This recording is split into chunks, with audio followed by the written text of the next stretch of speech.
একজন মুসলমান হিসাবে পৃথিবীর যে কোনো দেশেই যখন ঘুরতে গিয়েছি, চেষ্টা করেছি তাদের মসজিদগুলো ঘুরে দেখার জন্যে, বা সেই দেশের মুসলমানদের যে কালচার সেটার সাথেও মেশার চেষ্টা করেছি। আজকের ভিডিওতে আপনাদেরকে ঘুরিয়ে দেখাবো পৃথিবীর বিভিন্ন প্রান্তের বিভিন্ন রকমের মসজিদ, সেই সমস্ত দেশের মুসলমানদের কালচার এবং তাদের জীবনাচরণ। তাই আজকের ভিডিওটা অনেক বেশি গুরুত্বপূর্ণ হতে চলেছে।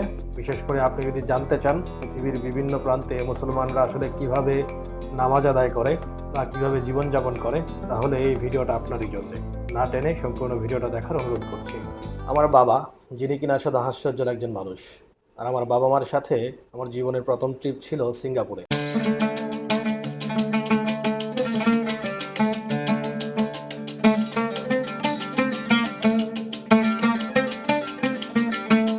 সিঙ্গাপুর একটা মুসলিম অধ্যুষিত দেশ হওয়ার কারণে সিঙ্গাপুরে কিন্তু মসজিদের অভাব নেই। তবে তার মধ্যে সবচাইতে আকর্ষণীয় যে মসজিদ সেটা হচ্ছে সুলতান মসজিদ। আর এই সুলতান মসজিদ 1824 সালে সুলতান হোসেন শাহের উদ্যোগে বানানো হয়, যিনি কিনা সিঙ্গাপুরের প্রথম সুলতান ছিলেন। 1975 সালে এই মসজিদটিকে তাদের জাতীয় স্মৃতিসৌধ হিসাবে ঘোষণা করা হয়। এই মসজিদের সবচাইতে প্রধান আকর্ষণ এর দুটি বড় স্বর্ণের গম্বুজ, যাদের বেসে আসলে গ্লাস বোতলের টুকরো ব্যবহার করা হয়েছে। আর সবচাইতে মজার যে বিষয় সেটা হচ্ছে এটার যে খরচ তা নেওয়া হয়েছে ওই দেশের দরিদ্র মুসলমানদের কাছ থেকে। এটা নেওয়ার উদ্দেশ্য হলো যেন এই মসজিদ নির্মাণে সবারই কিছু না কিছু অংশ থাকে। আর এই মসজিদটাতে প্রায় 5,000 লোক একসাথে কিন্তু জামাত আদায় করতে পারে।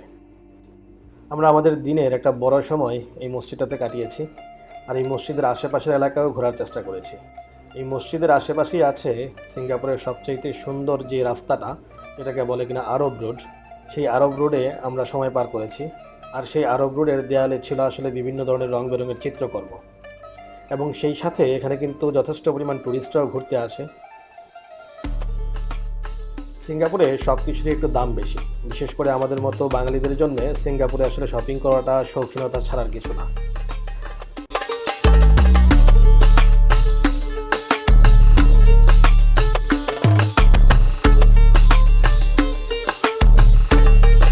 আমাদের 6 দিনের এই ভ্রমণে আমরা ঘুরে বেরিয়েছি সিঙ্গাপুরের সবচাইতে সুন্দর সুন্দর যে জায়গাগুলো প্রত্যেকটাই। আমাদের 6 দিনের এই ভ্রমণে আমরা সিঙ্গাপুরের গার্ডেন বাই দ্য বে বা সায়েন্স সিটি, বাচ্চাদের বিভিন্ন খেলার জায়গা, এই সমস্ত জায়গায় তো ঘুরেছি। আর সেই সাথে আমাদের হোটেলের পাশেও একটা মসজিদ ছিল, সেই মসজিদেও আমরা নামাজ আদায় করার চেষ্টা করেছি। কিছুদিন আগে আমি ভিয়েতনামে গিয়েছিলাম। তো ভিয়েতনাম নর্মালি আসলে তেমন খুব বেশি মুসলমান থাকে না, খুবই অল্প পরিমাণ মুসলিম অধ্যুষিত দেশ একটা। বাট তারপরেও ভিয়েতনামেও কিন্তু যথেষ্ট সুন্দর মসজিদ আছে এবং মুসলিম অধ্যুষিত এলাকা আছে। এবং ভিয়েতনামের একটা মজার ঘটনা ছিল, সেই ভিয়েতনামে নামাজ পড়তে গিয়ে দেখা হয়ে গিয়েছিল একজন নব মুসলিমের সাথেও, যিনি কিনা সম্প্রতি মুসলমান হয়েছেন। তারা হাজব্যান্ড ওয়াইফ দুইজনই। তো তাদের সাথে দেখা হওয়াটাও ছিল একটা মজার ঘটনা। তার বাহিরেও যদি বলি, আমরা ইউরোপে ঘুরতে গিয়েছিলাম। তো স্পেনের মাদ্রিদে সেদিন ছিল জুমার দিন। আমাদের কাছে মনে হচ্ছিল যে হয়তো মসজিদ অনেক দূরে হবে বা মসজিদ খুঁজে পাওয়াটা খুব কষ্টের হবে। আর সেই স্পেনের মাদ্রিদেও দেখলাম যে এত বিশাল আকারের মসজিদ আছে এবং সেই জায়গায় হাজার হাজার মুসল্লি একসাথে কিন্তু নামাজ পড়ে। আমাদের দেশে যেরকম গোলচক্কর থাকে, ওটা গোলচক্করের মতো, কিন্তু পার্থক্যটা হচ্ছে যে আমাদের দেশের গোলচক্কর আর এই দেশের গোলচক্করের এটা হচ্ছে এর আশেপাশে যা আছে সবই খুবই ক্লাসিক। মুসলমানদের জন্য এটা একটা গর্বের বিষয়। আপনি পৃথিবীর যে কোনো জায়গায় যান, আপনি চাইলেই মুসলমানদেরকে পেয়ে যাবেন এবং সব জায়গায় মুসলমানরা একই নিয়ম অনুসরণ করে কিন্তু নামাজ পড়ে বা আল্লাহ তাআলার ইবাদত করে। কারণ প্রত্যেকটা মুসলমান একই কালেমায় বিশ্বাস করে, আর সেটা হচ্ছে লা ইলাহা ইল্লাল্লাহু মুহাম্মাদুর রাসূলুল্লাহ। একইভাবে অনেক সুন্দর মসজিদের দেখা পেয়েছি আমি মালয়েশিয়ার পোত্রজায়ায়। মালয়েশিয়ায় যারা ভ্রমণ করেন তারা অবশ্যই সেই পোত্রজায়া মসজিদটা একবারের জন্য হলেও দেখে আসেন। কারণ মসজিদটা এত সুন্দর আর এত বিশাল, যা কিনা আপনার ঘোরার জন্য খুবই সুন্দর একটা জায়গা, সেই সাথে ইবাদতের জন্য তো অবশ্যই। তবে পৃথিবীর মধ্যে সবচাইতে সুন্দর সুন্দর মসজিদ আছে হচ্ছে তুরস্কে। বিশেষ করে তুরস্ক ইস্তাম্বুলে যদি আপনি যান, তো দেখবেন এত বিশাল আকারের মসজিদ, যেগুলা কিনা অটোম্যানদের সময় বানানো। বিশেষ করে হাজিয়া সোফিয়া বা সুলতান আহমেদ ব্লু মস্ক, এগুলা ছাড়াও তুরস্কে কিন্তু বিশাল বিশাল সাইজের মসজিদ আছে। যদি আপনি টপ ভিউ থেকে কখনো তুরস্ককে দেখেন, তো আপনার কাছে মনে হবে যে চারিদিকে শুধু মসজিদের মিনার আর মসজিদের মিনার, এবং একটা মসজিদ থেকে আরেকটা মসজিদ আরও বেশি সুন্দর। আর তুরস্কের পর্যটকদের জন্যও মসজিদগুলো হচ্ছে একটা আকর্ষণীয় স্থান। আমি কয়েক বছর আগে শীতের সময় তুরস্ক ভ্রমণ করতে গিয়েছিলাম, আর সেই সময় দেখা মিলেছিল সেই হাজিয়া সোফিয়া। এবং ওই এলাকাটা কিন্তু যত মানুষ তুরস্কে যান সবাই ওই এলাকাটায় ঘুরতে যান, কারণ ওখানে পাশাপাশি সেই দুইটা মসজিদ রয়েছে।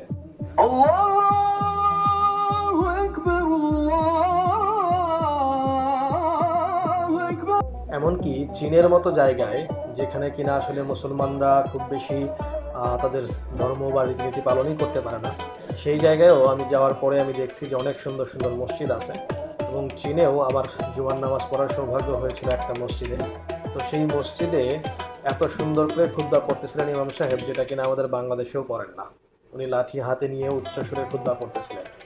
আর আমি আরেকটা বিষয় লক্ষ্য করলাম, পৃথিবীর বিভিন্ন দেশে জুমার নামাজে ইমাম সাহেবরা কিন্তু অনেক লম্বা সময়ের খুতবা দেন। আমার স্পেনেও সে অভিজ্ঞতা হয়েছিল। স্পেনের মাদ্রিদে প্রায় 1-1.5 ঘন্টা যাবৎ খুতবা পাঠ করছেন হচ্ছে যিনি ইমাম সাহেব ছিলেন। একইভাবে চীনেও একই রকম, জুমার দিনে ওনারা অনেক লম্বা সময়ের খুতবা দেন, এবং সেই সাথে মুসলমানরা সবাই অনেক আগে থেকেই জুমার প্রস্তুতি নেন। এমনকি সেই মসজিদে তারা যারা মুসলমান তাদের জন্য খাবারেরও অ্যারেঞ্জমেন্ট থাকে। তো আমি সেই জায়গায় দুপুরে লাঞ্চও করেছিলাম। আমার সাথে একজন আমাদের চাইনিজ গেস্ট ছিল, যারা কিনা আসলে কোনো ধর্মই পালন করেন না। তো উনিও আশ্চর্য হলেন যখন ওনাকে নিয়ে আমি সেই মুসলমানদের খাবার খেলাম।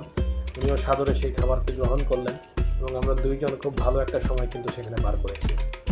তো আজকের এই ভিডিওটা বানানোর উদ্দেশ্য হচ্ছে যে আপনি মুসলমান হিসেবে আসলে পৃথিবীতে যত জায়গায় যান আপনি কিন্তু মসজিদের দেখা পেয়ে যাবেন। মালদ্বীপ একটা মুসলিম অধ্যুষিত এলাকা, ছোট্ট একটা দ্বীপ, আর সেই জায়গায়ও খুবই সুন্দর সুন্দর মসজিদ আছে।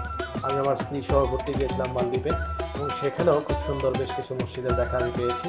বিশেষ করে হলুমালেতে বা আমরা যে মাফুসি আইল্যান্ড, সেই মাফুসি আইল্যান্ডে খুব সুন্দর সুন্দর মসজিদ আছে।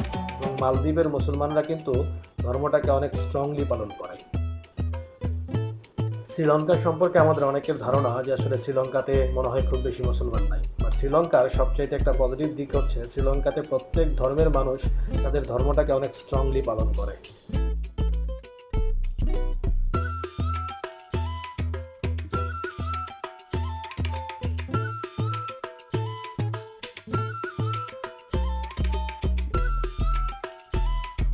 Of this place? Ambuluawe. Ambulua. You are ইন্দোনেশিয়ার সোরাবায়া শহরে ভ্রমণ করতে গিয়ে মসজিদে নামাজ পড়ার সময় একটা ভিন্ন অভিজ্ঞতা হয়েছে। শুধু ইন্দোনেশিয়ার সোরাবায়াতে না, আরও বেশ কিছু জায়গায় আমি এরকম দেখেছি যে ওই সমস্ত মসজিদগুলোতে তাদের পরিধানের জন্য আলাদা কাপড় থাকে। কারণ আমাদের অনেকেরই শয়তান অজুহাত দেয় যে আসলে আমার কাপড় পরিষ্কার না বা পাক পবিত্র না। তো সেই ক্ষেত্রে তারা মসজিদে পুরুষ লোকের জন্য লুঙ্গি টাইপসের জিনিস আর মহিলাদের জন্য নামাজের ওড়না, এগুলো থাকে আলাদা আলাদাভাবে। কিন্তু পুরুষরাও সেখানে নামাজ পড়তে পারে, মহিলাদের জন্য আলাদা ঘর থাকে। তো সেই ক্ষেত্রে দেখলাম যে যারা বিভিন্ন কাজে ব্যস্ত, এমনকি কৃষি কাজে ব্যস্ত বা দৈনন্দিন কাজে ব্যস্ত, তারা কাজ শেষ করে যখন মসজিদ আদান হয়েছে সাথে সাথে মসজিদে চলে আসছে, আর এসে তার পরনের যে কাপড়টা সেটা যদি নোংরা থাকে তো সেটাকে পরিবর্তন করে মসজিদে কাপড় রাখা আছে সেই কাপড় পরিধান করে কিন্তু তারা নামাজ আদায় করতেছে। তার মানে হচ্ছে আসলে পৃথিবীতে আপনি যত জায়গায় যাবেন মুসলমানরা কিন্তু সেই নামাজটাকে অনেক বেশি গুরুত্ব দেয়। হজ করার সময় মক্কা মদিনায় যাওয়ার সৌভাগ্য হয়েছিল, সেখানে তো আসলে মসজিদের কথা বলাই লাগে না। সেখানে তো আসলে মসজিদের অভাবই নেই, বা ওইটা তো হচ্ছে আসলে মুসলমানদের মূল ইবাদতের জায়গা বা কেন্দ্রবিন্দু। আমরা সবাই সেই জায়গায় যাওয়ার ইচ্ছা পোষণ করি। তো আসলে পৃথিবীতে প্রায় 20টার বেশি দেশে আমার ভ্রমণ করার সৌভাগ্য হয়েছে। তো সব দেশেই চেষ্টা করেছি মসজিদ খুঁজে বের করার জন্য। কিছুদিন আগে কোরিয়াতে গিয়েছিলাম, সেই কোরিয়াতেও মসজিদ আছে, বাট কোরিয়াতে তুলনামূলকভাবে মসজিদ কিছুটা কম। বা আমি যেই জায়গাগুলোতে গিয়েছিলাম বুসান সিটিতে আর হচ্ছে সোলে, ওই জায়গাগুলোতে আমার মসজিদ খুঁজে পেতে একটু সময় লাগছে, বা খুব কাছাকাছি খুব বেশি মসজিদ নাই। কিন্তু তার বাইরে যদি বলি যে থাইল্যান্ড, ভিয়েতনাম, ইন্দোনেশিয়া, মালয়েশিয়া বা চায়না, ইউরোপের যে বিভিন্ন দেশ, সুইজারল্যান্ডে, ফ্রান্সে, এই সমস্ত জায়গায় কিন্তু মসজিদের অভাব নেই। স্পেনে প্রত্যেকটা জায়গায় আপনি যদি নামাজ পড়তে চান, আপনি যদি গুগল ম্যাপে সার্চ দেন মসজিদ দেখে, দেখবেন যে আশা করা যায় 200-500 মিটারের ভিতরে আপনি মসজিদ পেয়ে যাবেন। তো আসলে এটা আমাদের মুসলমানদের জন্য একটা সৌভাগ্য। তো রিকোয়েস্ট থাকবে আপনারা যারাই যখন যে কোনো দেশে ভ্রমণ করতে যাবেন চেষ্টা করবেন ওই দেশের মসজিদে নামাজ পড়ার, কারণ বিভিন্ন দেশের কালচার বা বিভিন্ন দেশের মুসলমান আপনাকে বিভিন্ন ধরনের ইমানি শিক্ষা দিবে, এবং এগুলোর থেকে আপনি নতুন কিছু শিখতে পারবেন। আমার এই চ্যানেলে দেশ বিদেশে ভ্রমণ করার বিভিন্ন ভিডিও এবং সেই সাথে হজ ওমরা সম্পর্কিত বেশ কিছু ভিডিও আছে, সেগুলো দেখে আসতে পারেন। আর এই ভিডিওটা যদি ভালো লাগে তাহলে অবশ্যই চ্যানেলটাকে সাবস্ক্রাইব করবেন। আসসালামু আলাইকুম ওয়া রাহমাতুল্লাহ।